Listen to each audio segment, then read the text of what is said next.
که ستاسو ووټ ورکولو ته اراده نو دا کار لازم وکئ. د دې سره به ستاسو وخت چې دی دا بچت شي. د الیکشن په ورځ باندې موږ چې کومې پارټۍ والا ووټ ورکوو نو موږ د هغو سره کینو او په ووټر لیست کې خپل نوم او خپله حلقه د هر سره چې دی دا موږ هلته کې ګورو. نو دا تاسو د مخکې نه کتی شئ د ځان سره یې لیکلی شئ چې تاسو د ځان سره ولیکئ نو د دې سره به تاسو ته اساني چې دا به جوړه شي.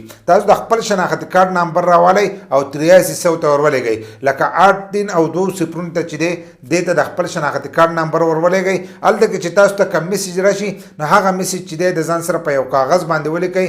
نو د الیکشن په ورځ باندې چې دی کوم ځای کې چې اوټ استعمالیږي تاسو هغه ځای ته لاړ شئ ډایرکټ خپل اوټ چې دی دا استعمالولی شئ. نو د دې سره به ستاسو وخت هم بچت شي بل لا چې تاسو به د خفګان نه چې دی په دې کې هم بچ شئ.